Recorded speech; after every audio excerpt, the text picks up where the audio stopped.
All right, let's get started. Welcome, everyone. Although I'm not the host today, I'd like to welcome all of you for coming over here and welcome everybody to the first graduate colloquium I've ever given at our university. That's the first time. First times are amazing, right? So I'm really grateful to all of you for being part of this. I'll never forget you. And so let's get started. Today, the topic is called Zeta, primes, zeros, and beyond. I chose this topic. It's a very poetic, very romantic topic, a very romantic title, right? I hope you like this poster. I designed this using ChatGPT.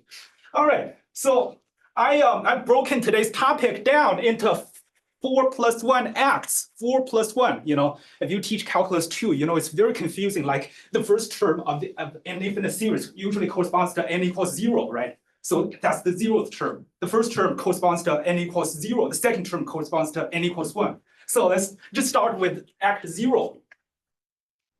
Introducing the Riemann zeta function.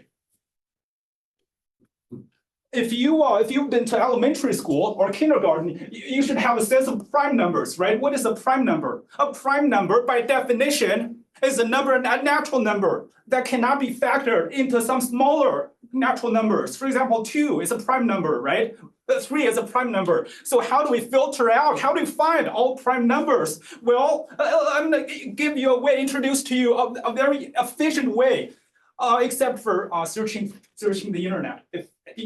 Prior to the age of the internet, that's the best way to filter out all prime numbers. So first of all, let's just list all natural numbers. Of course, it's impossible to list all of the natural numbers. So let's just list 50 of them, the first 50, from 1 to 50. All right, how do we do that? Well, let's do something like that. First, let's cross out all multiples of 2. Except for 2. Let's just keep 2 and cross out all multiples of 2 like that. Does that make sense? That's the first step. Next, let's just repeat the process. Let's cross out all multiples of the next number, which is 3. Let's just keep 3 and cross out all multiples of 3 like that. Does that make sense? All right, just repeat this pattern on and on, infinite many times. We're going to get all the prime numbers. So that's it. Very easy, right? Just repeat this pattern. And this method is so famous that it even has a name. It's called the sieve of Eratosthenes. So it was named after this guy, very handsome, right? Eratosthenes. It was introduced by him in the, about 3,000 years ago, in 300 BC, roughly that time. All right, next, let's just take a look at this table.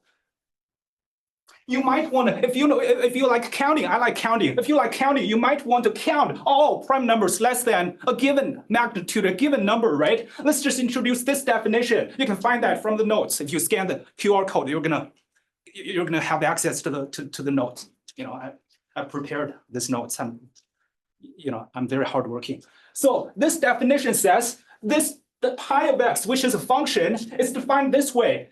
It's called the prime counting function. It represents the number of all primes less than or equal to a given real number x. The domain of this function is all real numbers, okay? X can be any real number. So, for example, what is pi of 10? Well, it just means how many prime numbers are there less than or equal to 10. So just count them, 1, 2, 3, 4, prime numbers less than 10. So pi of 10 is 4. Likewise, pi of 50 is 15. Just, count all the numbers. Does that make sense? All right, next, we can give more definitions. So based on this definition, we can compute more values of this pi function. Isn't this asymptotic? Yeah. Isn't this like asymptotically equal to something? Yeah, well, you can find that in the notes. I'll prepare that. Yeah, but we don't have time to get into that, I believe. The topic of this talk is to have fun, Oh, have fun. Okay. I hope you enjoy it. Yeah, probably we don't have time to get into like all the acts. I've broken that down into like 5 acts, 4+1. Oh, okay. I hope I'll get into most of them. Okay. All right. Next. Yeah. So, just observe these definitions, this function, 4, 15, 25. You might wonder, hey, does that mean there are only finitely many prime numbers? Because as you can see from the trend seems to be getting increasingly sparse, right? Sparser and sparser, scarcer and scarcer. That might indicate there are only finitely many prime numbers. Does that make sense? But if you've been to elementary school before, you know it's not true, right? There are infinitely many primes. So let me give you a way to prove that, prove the fact that there are infinitely many primes. All right, so let's use this guy, Euler's method. This guy is called Leonhard Euler. I like him very much. So how can his method help us with proving that? Well, let's just consider this p-series. If you've learned calculus, like calculus 2, you know what this is, right? This is a p-series. It's convergent, when s is greater than 1, right? So let's start with this series. And let's do something like that. Let's multiply both sides by 1 over 2 to the s. We get this, right? Everything should be clear. Just follow this process. Even if you don't follow every step, doesn't matter. Just try to focus on the main idea. Try to enjoy the moment. All right, so let's subtract the second from the first. We get this. And then next, let's repeat the process. Let's multiply this parenthesis 0.2 by 1 over 3 to the s. We get this. And then repeat the process. Subtract this from that. From this, I call this a funny name, 1 over 3s. Parenthesis 0.2. You get the idea. All right. So just repeat the process again and again until we conclude this formula. This is called Euler's product formula because it was first introduced by Euler, the guy in the picture I just showed you. All right, so just take a look at this formula. I'm gonna give you 10 hours, 10 seconds to take a look at that. Is that amazing? Hey, look, the left side is the p-series, right? There's no prime numbers. However, the right side, there is a prime number. P means the prime number. This curly p means the prime number set. And just appreciate how amazing this formula is. The left side, there's no prime numbers. However, this formula builds the bridge between this p-series where there's no prime numbers and this right side series, where there are prime numbers. Is that amazing? It's so amazing that this left side series deserves to have a name, deserves to be further studied. Let's just give it a name. Let's just give it a name. Let's call it the zeta function. Since Riemann was the first to introduce it, let's just call it the Riemann zeta function. If I were the first, it would be called Ivan's zeta function. All right, so this function is amazing. That's our main character, the main player today. In the next act, we're gonna analytically extend this function because now this is just the p-series. The domain of convergence is p greater than 1, right? As for s less than 1, it's not even defined. So if it's not defined, let's just define it. So that's what we're gonna do in the next act.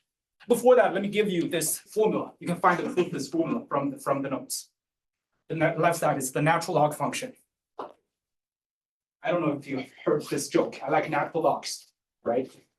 But let me ask you a question. Why do I want to go to the forest? I like to go to the forest. Do you know why? I know this one. You like geometries. Oh, wait, no. Very good. Yeah, I like geometry. That's my favorite tree, right? Why do I like to go to the forest? Because in the forest, there are a lot of natural logs. I'm a mathematician. I like natural logs. Does that make sense? Very good.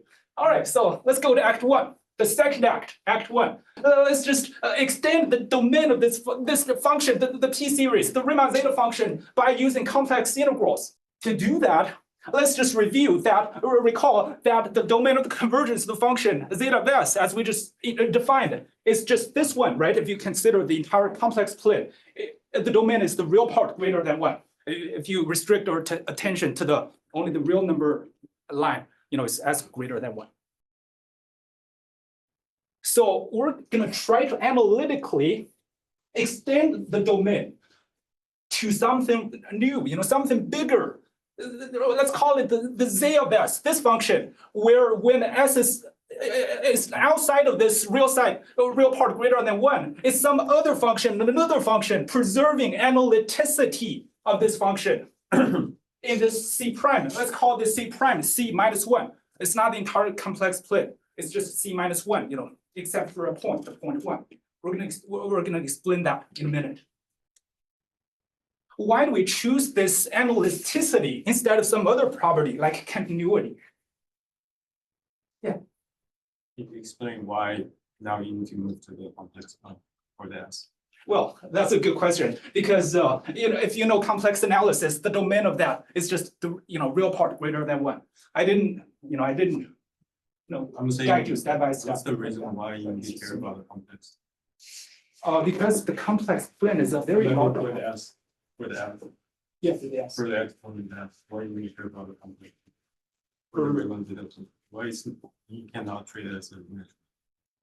We could. The Yeah. complex numbers include natural numbers, right? So Yeah. we want to But larger what's the scope. reason why you need to care about it? You'll see why in a minute. Very good question. All right, so analytic continuations are unique. That's a basic property from complex analysis, right?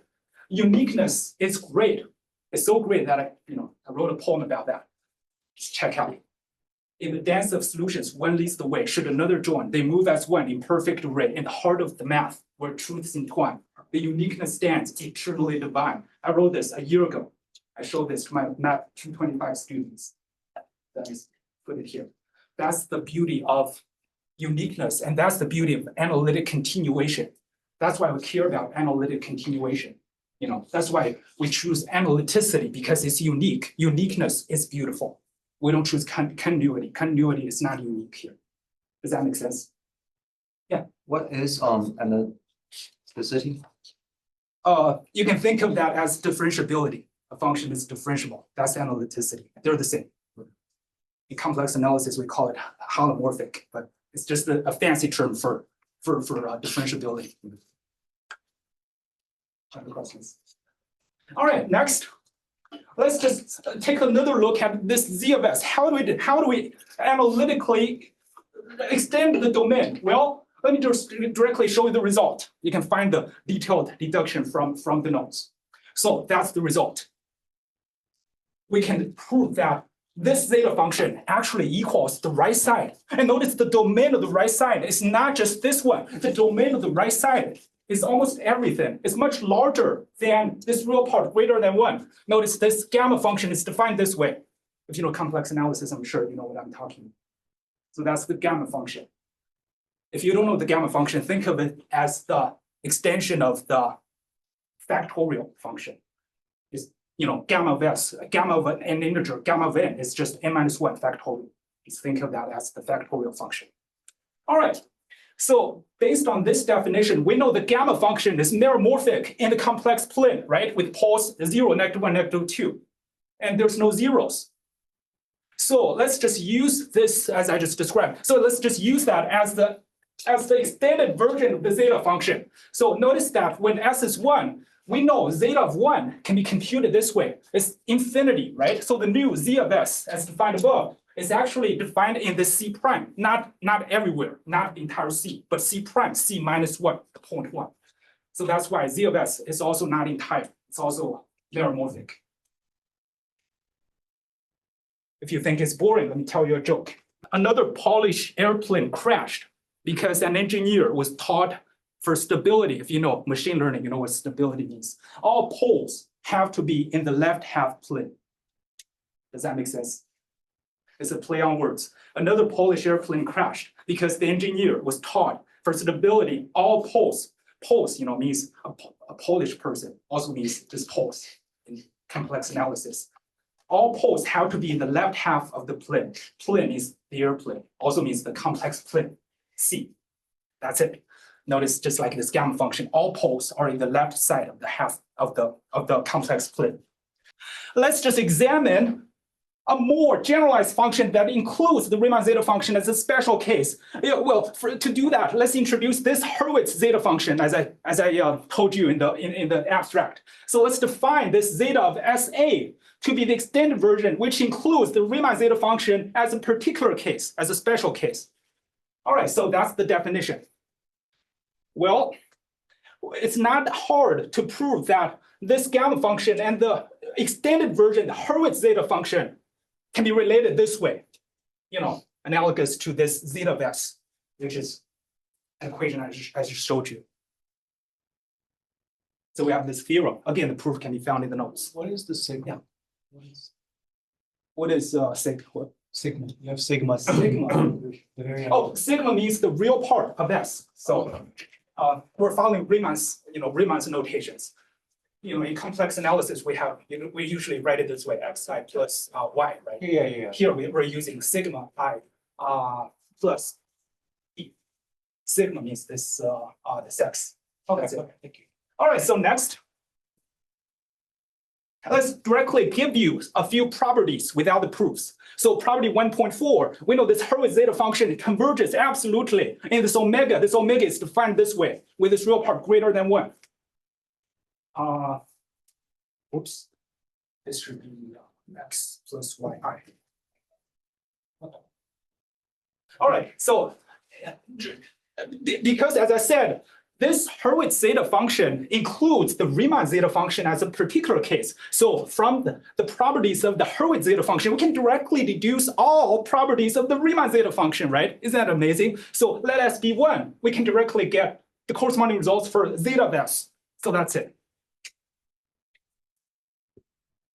And also, we can find the derivative. So let me just glide through that instead of diving into details. All right, that's the first theorem. Next, we can further deduce that this Hurwitz zeta function can be written as the gamma function times I, where I is defined this way, and I is an entire function. We like entire functions, right? They're amazing, and they're differentiable in the entire complex plane by definition. So we know this is entire, and that's the figure. This is called a dog bone figure because it looks like a dog bone, right? Dog. And all right, so just do the same thing. Put S to be 1, we get the corresponding result for the Riemann zeta function. Even if you don't follow that, I'm sure you can follow this, this arrow, right? If you let S be 1, you can directly get the corresponding results for the Riemann zeta function. Because when S equals 1, this zeta of SA will be reduced to the Riemann zeta function. That's it. The final corollary, the final result is that this zeta of SA, Hurwitz zeta function, has a simple pole at S equals 1, and the residue is 1. Likewise, we can get the special case for the Riemann zeta function. Speaking of the simple pole, there's another joke. Notice before that, the proof, the proof of this corollary, if you take a look at the notes, it uses the residue theorem from complex analysis. So this is not hard to prove, just a very basic complex analysis exercise. So let me ask you a question. What is the contour of the residue theorem and also Cauchy's theorem, the definition of the residue? Let me ask you a question. What is the contour integral around Western Europe? The conjugate integral. The contour integral around Western Europe. Anyone? That's a joke, not a serious math question. You ought to know the residue theorem to answer that. Think of the double meaning of the word pole. A simple pole. Simple pole, Yeah. any pole. What is the answer? Something with pole. 0. 0. The answer is 0 because all poles are in Eastern Europe. Does that make sense? Oh, Yeah. Very good. So by the residue theorem, the integral, contour integral along the Western Europe is 0, right? By Cauchy's theorem. As long as we have a closed loop, the integral is 0. All right. So next, let's go to the third act. Let's just call it the second act. Let's analytically extend this function zeta of S in another perspective. We call it the functional equation. So what is it? Instead of considering the Hurwitz zeta function, let's consider this alternating series called the Dirichlet eta function. This word is actually pronounced Dirichlet, right? It's a French word. So the Dirichlet eta function is defined as this alternating series, like that. From calculus, I'm sure you know what this function is. And let me just directly give you the property. This is convergent in this sigma prime, sigma star, because sigma, as we just introduced, corresponds to this sigma greater than 1. Now it's greater than 0. So from this property, we can extend this Riemann zeta function to to this part of the complex plane, the entire right side of the complex plane. So this part is sigma star.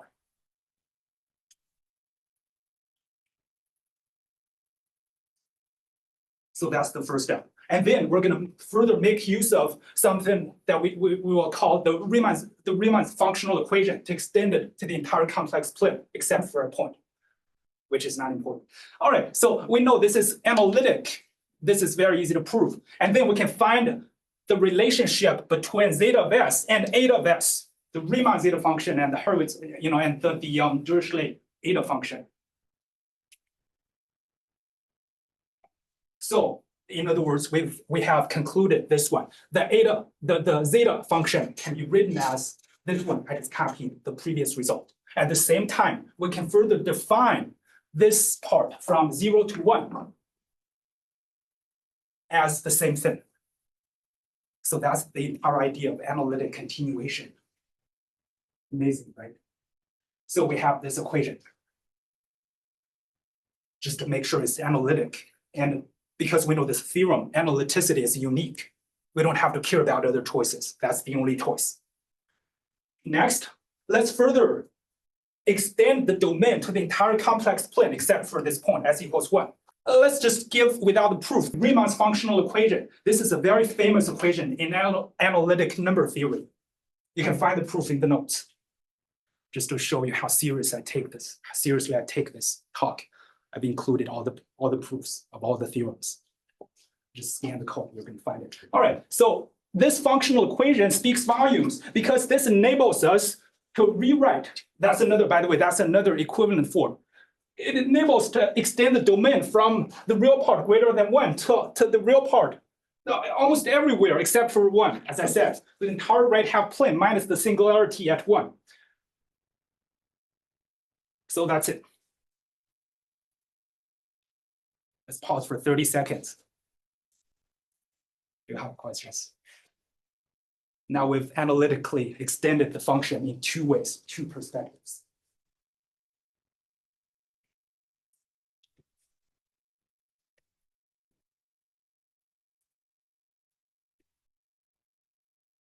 Just try to appreciate the beauty of this process of extending things instead of focusing on the details. Details are mind-boggling. It's not worth it. It doesn't matter if you don't understand. There's no quiz.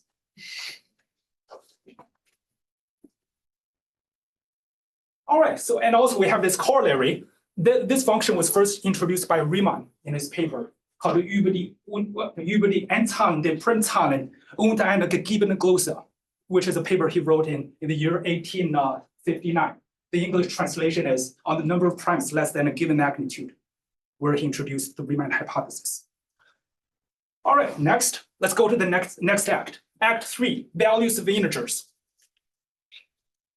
This is zeta of 2 by definition. This is the sum of all reciprocals of squares of natural numbers. What is the sum? You cheated. No, I Very good. Very good. Yeah, that's the answer. But that confused mathematicians for years before it was solved. Now you know the answer. I'm going to give you a solution to that, the easiest solution. But mathematicians used to be very confused about that. They didn't know what the answer was. All right, so this is called the Basel problem because it was, first of all, Basel, this is not a mathematician. This is not a name of a person. This is the name of a city. This is the 3rd largest city in Switzerland, where Jacob Bernoulli taught mathematics. That's Jacob Bernoulli. Speaking of Jacob Bernoulli, that's a very notable family. And, his family is famous for producing 8 famous mathematicians within 4 generations. 8 famous mathematicians. This is Jacob Bernoulli, who solved this Basel problem. This is Jacob Bernoulli's older brother, Johann Bernoulli. He's the true inventor of L'Hopital's rule. L'Hopital's rule was first discovered by Johann Bernoulli. And this is Johann Bernoulli's son, Johann Bernoulli II. This is Johann Bernoulli II's son, Johann Bernoulli III. They're all mathematicians. I thought Euler solved the Basel problem. It wasn't the Bernoulli. Yeah, I guess so. Yeah, Euler solved it. Euler solved it. It was made famous by Jacob Bernoulli. That's it. Very good. Nice catch. All right, so Johann Bernoulli III, he was almost the last notable member of the Bernoulli family, and that's Johann Bernoulli. Let me show you a theorem. So Johann Bernoulli was a famous mathematician. Johann Bernoulli III was a famous mathematician. Therefore, by which theorem? By the squeeze theorem, we get Johann Bernoulli II was also a great mathematician. Does that make sense? Johann Bernoulli II became the chair of the University of Padua at the tender age of 24 years old. He was a genius. And Johann Bernoulli had a student called Leonhard Euler, right? The mathematician we just introduced. And Euler had a student called Lagrange, Joseph Louis Lagrange. Lagrange also became a professor of a university at the age of 19 years old. They were all geniuses. So I wouldn't compare myself to them. And in terms of Euler, well, speaking of Euler, let me also say a few words about that. Euler introduced a lot of math symbols. For example, he introduced this prime symbol to mean derivatives. You know, d over dt. This was introduced by Leibniz, but this was introduced by Euler. And he also introduced sine, cosine, e, I, etc. Almost every math symbol. You know, the famous Euler's formula. You know, e to the I x equals cosine x plus I sine of x, right? A perfect, beautiful equation that fits everything together. So here comes the trick. In an interview, if you're asked a question like, who introduced a math symbol you've never heard of? What do you say? You can just say Euler introduced it, right? Because Euler introduced most math symbols. So let me give you an example. Let me ask you, who introduced the functional notation, f of x? Anyone? Euler. Yeah, very good. Euler introduced it. How did you know? So that's right. It was indeed introduced by Euler. Very good. All right, so let me ask you another interesting question. This is zeta of 2. Before that, let me give you the brief proof of that. This is the easiest proof I've seen. You can use the Fourier series for this f of x equals x squared. Just expand it and then substitute x equals pi. We're going to directly get the answer. This is a surprising number, pi squared over 6. We know what pi is, right? You know, it's also related to to a lot of zeta values at even integers, like zeta 4 is the surprising pi 4th power over 90, etc. Again, we know what pi is. The pi is a very famous number, the most famous rational number. We just celebrated the Pi Day, right? Just 2 weeks ago, hosted by the Math Club. I was there. The pie was good. It tasted good. So we know what pi is. It's a little bit more than 3. It's something like 3.14, you know, 3.14159265 358979323846264338327950288 forever goes on forever. It's an irrational number. It has to do with circles. It, by definition, is the ratio of the circumference of the circle divided to its diameter, right? However, it's interesting that zeta of 2, there's no circle there, right? Zeta of 2, I don't see a circle. How can this number have anything to do with pi? If you search 3 blue, 1 brown, why is pi there? This is a famous YouTube channel. You're going to get a perfect answer. You know, the connection between this and geometry and circle. Just try it. I don't have time to explore that, but the video does a very good job explaining it. All right, next, let me ask you another question. What is this sum? The sum of all natural numbers. 1 plus 2 plus 3. You might think this is infinity, right? I claim this number is negative 1 over 12. You might want to say, Ivan, you're a student. How can this be true? Well, let me tell you why is that true. Proof. Let's start with the Riemann functional equation that we just introduced. Let's plug in s equals -1. When x equals s equals -1, this zeta of s becomes this sum, right? And then from this equation, we directly get -112. So that's it. I think it actually appears in physics somewhere, It appears in physics, definitely. which is actually pretty interesting. Pretty interesting. So that's, you know, that's really, it's, you know, it's worth thinking about. the sum of all natural numbers can be a negative number. Well, let me tell you the idea here. So at first glance, this sum doesn't seem to make sense, right? In the traditional sense, it diverges. The left side diverges. You might think this should be infinity, but it gains meaning through analytic continuation that we just introduced. So just imagine, let me give you an analogy, the best analogy I've ever thought of. Imagine showing me a photo of yourself as a 1-year-old toddler. You remember the game? Anna hosted, right? The childhood photo. So just imagine you show me this photo and you claim that you could do calculus back then when you were 10 years old. Technically no, right? But you can now do calculus, definitely. I believe all of you can do calculus perfectly. All of you can teach calculus, I'm sure. So if you identify yourself today with your toddler self, you can just say, I could do calculus back at age 1, but it's only true through the lens of your current self. Does that make sense? So just think of this idea, it's very amazing. Similarly, this divergent sum on the left side represents, you can think of that as representing your naive toddler, while the right side, negative 112, represents the continuation of yourself, the extended function. Does that make any sense? So it's worth thinking about. It's something really, really cool. We don't have time to dig deeper, but let me just stop here. Just think of this analogy. The left side is the toddler version of you. The right side is actually the continued version of yourself.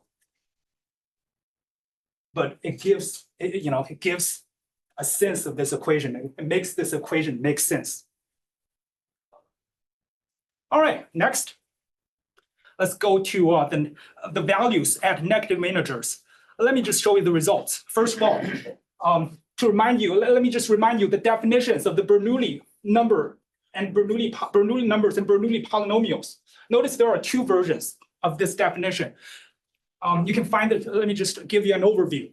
We don't have time to dive into the details. You can find the details from the paper, from the notes. So that's the first definition, usually used in number theory and complex analysis. There's another version that is, it's usually called the reduced version of Bernoulli numbers. It's defined this way. It's usually used in topology and algebra. So when we talk about, if we have time, we're going to talk about the algebraic K-theory soon. We're going to use this version. So let me just give you a hint here. All right, so next, this theorem gives you the values at negative integers of the Hurwitz zeta function. And then in particular, let A be 1, we get zeta of negative n for zeta functions, the Riemann zeta function. Right? Very easy to understand. This step, at least, is easy to understand, right? Easy as teaching a cat to nap. Next, what about non-negative integers? Well, let's just talk about 0 first. So let me just omit the details. Let me just claim that the zeta function at 0 is negative 1/2. It's not a strange number, right? Zeta of 0 is just negative 1/2. 1 plus 1 minus, 1 plus 1 plus 1 plus 1, etc. It's negative 1/2. Also pretty strange. I think you do like the 1, 2, 3 stuff, but then you kind of like rearrange it, and you can kind of show us. Yeah, you can show that maybe. That's a good idea. Yeah. So let me just stop here. Let me just give you the result. It's not, I'm sure you can follow the details if you're interested. Just check out the notes. I've made everything super easy to understand. That's what I'm trying to do as a TA. I'm not a TA this semester. But if you're a TA, do me a favor. Make math super easy to understand. Your students will appreciate that. They'll thank you. They'll just call you the best TA. Now they call me the best TA. If you show them everything in detail, make math super easy to understand in an intriguing way, interesting way, make everything super fun to follow. You're gonna get my baton to be the next best TA. I'm not gonna be jealous. Let me just give you the result. Zeta of 2n is this bizarre number where B is the Bernoulli polynomial, Bernoulli number we just introduced. So let's just give you that here. Next, well, naturally, our next goal is to explore values at positive odd integers. But unfortunately, this is a very hard topic, very complicated. For example, this zeta of 3 is this strange number, odd number, weird number, not an odd number. This is called a-priori constant. There's no formula for zeta of 2n plus 1 for odd numbers. It's super hard, super frustrating to find this. Mathematicians haven't found this result. Yeah. So you're not saying there isn't a closed form. You're saying we don't know this. I believe we don't know whether there's a closed form. Mathematicians don't know.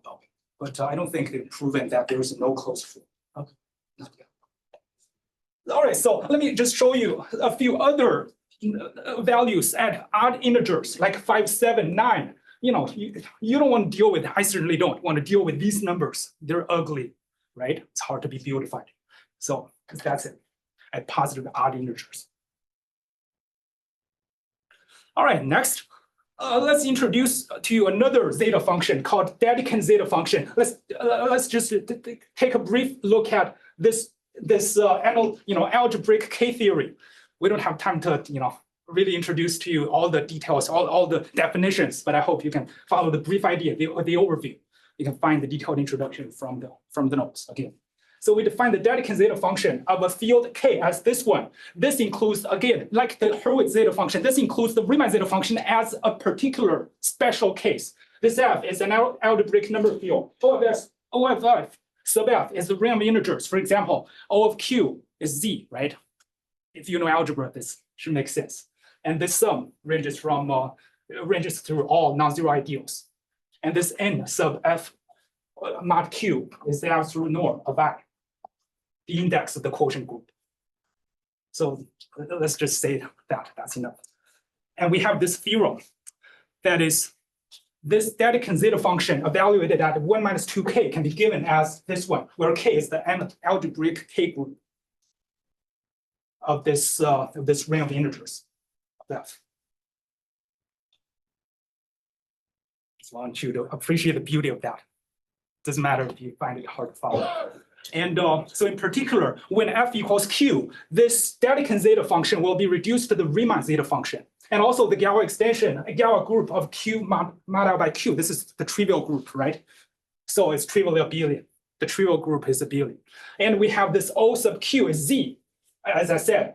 And also the two numbers, which I don't want to delve into, just take them for granted. R1 is 1, R2 is 0. When R2 is 0, we call this field totally real. And the equation becomes this one. This gives you the version, the equation in terms of the Riemann zeta function, right? Zeta of 1 minus 2k. Any questions there? How do you know that the algebraic K theory, the algebraic K theory group is a torsion group? The kernel is finite. You can find that in the notes. I believe. I don't think I'll be included in the notes. You can find that in the K book. I think the correct version should be that you should take the torsion part of the algebraic K theory and then take the cardinal. That's my. I'll think about that later. That's a good question. I believe I just copied this result from the book. I believe this, at least everything should be right. I copied that as long as the book doesn't make a mistake. I didn't, that's not my result. That's from previous generations of mathematicians. Another question is this Dedekind zeta function, how to relate this with the zeta function you have introduced? Relate. Yeah, that Dedekind zeta function is the sum of the norm, right? Yeah. So how do you relate this with the Dedekind zeta function? The zeta function you mentioned previously. You mean when F equals Q, how can this zeta of F, this Right. zeta sub F? Yeah. That's a very nice question.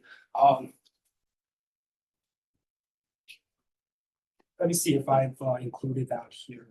When F equals Q, let's see if I can solve that on the spot. If I can't, I apologize. So when this O of Q is Z, right? So we can get this should be 1 over n. You can just try to compute that. I don't think I computed that before. You can compute that. This norm should turn out to be 1 over n. It should turn out to be just n. You can just compute that. I don't think we have time to compute that, but very good question. Answering your question. So yeah. All right, in the interest of time, let's just continue. I hope we have more time for questions later after the talk. And then also from the result from from the other mathematicians before, we have concluded the K groups, like the nth K group when n equals this 8K minus plus 1, when there are multiples of K modulo 1, we can get the results. However, mathematicians haven't found very interesting results for this 8K plus 1, the 2, for example. We only know the order. We don't even know what the group is isomorphic to. We don't even know what the group is, but we know the order. So that's the gist of this theorem.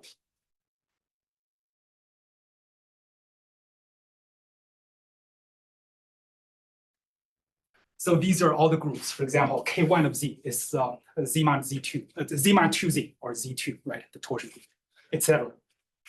And a few groups are still unknown, meant to be solved.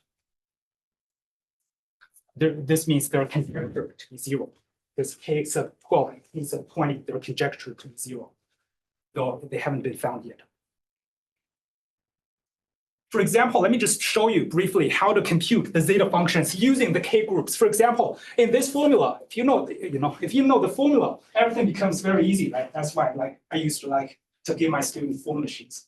Okay, all right. So when K is 1, for example, zeta of -1 is this. If you just let K be 1, we get this left side becomes zeta of -1. So just plug in the results from the table above. We can get this is -112. Zeta of -1 is -112. So this is amazing. It relates K groups to values of zeta functions, the Riemann zeta function, etc. You can show all the K values. You can find all the negative integers, values that are negative integers of the zeta function. Pretty amazing. All right, finally, I hope we have time. Act 5, the last act, very last act, zeros of zeta of S. So we're going to introduce the Riemann hypothesis here. I don't think I have time to give you a proof of that, but if you can prove that, you can earn $1 million offered by the Clay Mathematics Institute. It's one of the seven Millennium Prize problems, right there with the Navier-Stokes equations, right there with the Hodge conjecture, the P and NP problem.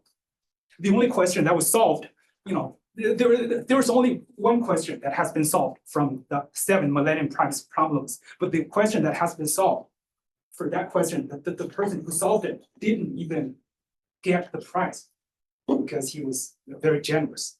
He didn't claim the $1 million prize. So that's it. All right, so let me just give you the result. This zeta of S is not equal to 0 for S, not equal to -2K. So if you combine all the results together, let me directly give you the final result. We get this is the zero-free region. What does that mean? Well, that means the zeros of the zeta function can only lie in this strip, which we call the critical strip. Yeah. Trivial zero? You mean non-trivial? No, non-trivial zeros. Yeah, because we know trivial zeros are at even integers, right? Non-trivial zeros. Yeah. So for example, 0 cannot be here. It can only be here. Okay. Anything else? And further, yeah. And more specifically, maybe you should specify, does it include the boundary or not? Yeah, that's the next slide. Very good. So motivated by your question, let's show you. What about the two lines, S equals 0 and S equals 1? Well, we can show the two results. You can find the proofs from the notes. We can further refine the zero-free region that I just showed you. Based on the two theorems, theorem and corollary, we can just remove the two lines from the zero-free region. In other words, zeros cannot lie on the two lines, 0 and 1. Does that make sense? And later in the paper on the number of primes less than a given magnitude, Riemann made a bold conjecture. Let me show you this conjecture. This theorem only has 3 cases. Riemann conjectured that the third case is true. In other words, Riemann said, gave a hypothesis. That is, Riemann hypothesized that all zeros of the zeta function lie on the critical line with the real part equal to 1/2. So let me show you this conjecture. So ladies and gentlemen, the Riemann hypothesis.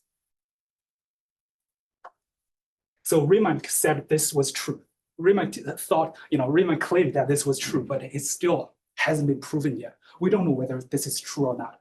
Again, as I said, if you can prove that, you're gonna earn $1 million. That's a very good thing, right? David Hilbert had a quote, which I like very much. If I were to awaken after having slept for 1,000 years, my first question would be, has the Riemann hypothesis been proven? Maybe you can be the one through the Riemann hypothesis. Maybe I can be the one. That's today's talk. If you have any, all right, let's go to the Q&A section. If you have any questions, feel free to ask. And then after that, I have one last slide to show you. What's the This talk is from definition of Feng. motivic Zeta function?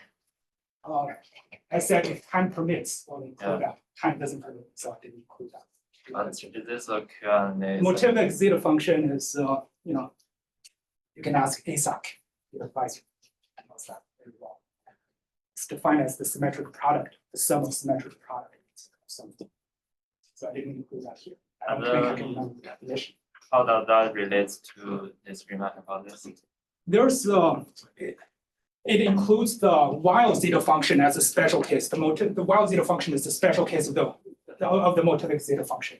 So, you know, in the Weil zeta function, the realm of Weil zeta functions, there's a conjecture called the Riemann hypothesis for Weil zeta functions. This has been proved. Unfortunately, it cannot be directly.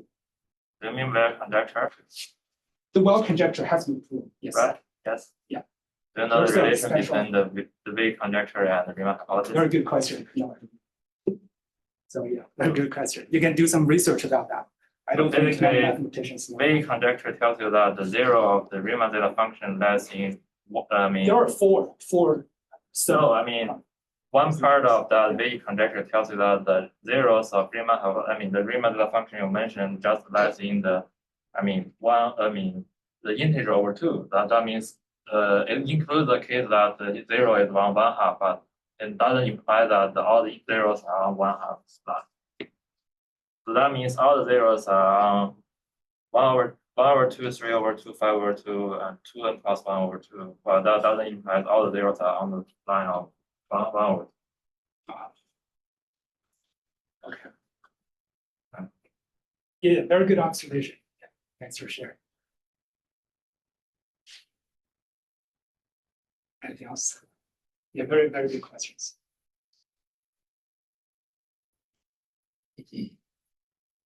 Yeah, Do you understand why it's so consequential? the Riemann hypothesis. Yeah. Why is it? Because, you know, millions of theorems, hundreds and thousands of theorems are related to the Riemann hypothesis. They assume that the Riemann hypothesis is true. And if the Riemann hypothesis fails, all the theorems, all the corresponding theorems will fail. And because of the connections to prime numbers, we like prime numbers. So that if you can solve the Riemann hypothesis, we can unravel the key to prime numbers. Do you know what kind of theorems about prime numbers would be true if this is true? I think I included some in the notes, like the Berlando theorem. Yeah. So you haven't answered my question. Why you need to care about in the complex part? Because Why not? because of the Riemann Hypothesis? hypothesis. But what if you This don't can- care about it in the complex plane? Then there's no Riemann hypothesis. In the complex planes. Your zeta function is defined on the complex. That's right, yeah. If you don't define on complex plane, There would be no Riemann hypothesis. You've answered your own question. yeah, that's why I asked you the question. Why you have to do it on? It's a natural I'm not sure if generalization. I understood your logic. No, all I'm saying is that why you need the zeta. You have to give it the motivation. I think Riemann gave the motivation in the paper. He used it to explore the prime numbers less than a given magnitude. He used this zeta function. Take a look at Riemann's paper in 1859. You're gonna get perfect answer by Riemann. Anything else? All right, we're running out of time. Before I let you go, let me just show you one last slide. So, it says in the journey of solving RH, there seems to be infinite darkness ahead. It's something that, it seems to be very hard to solve. So, but let me just tell you, when the road ahead seems dark and uncertain, let the beacon of your heart light the way. Keep pushing forward, never give up. I promise the RH, Riemann hypothesis, will be proven, and it will be proven very soon. Let me just show you one last poem written by a famous poet, who is me. Amidst zero's night, wandering through zero's night, eager minds carve, still upright. Raymond's dream calling from the dawn, despite the dim, our path goes on. Prime's whisper, K-Group's call, in darkness deep, rise and fall, climbing the void, reaching down's hue, unchained ambitions arise, eternally true. Let me just conclude today's talk with a quotation by my role model, the very famous mathematician David Hilbert from his 1930 Königsberg speech.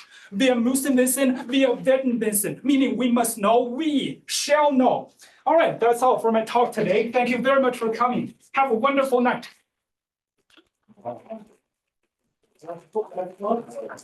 Was very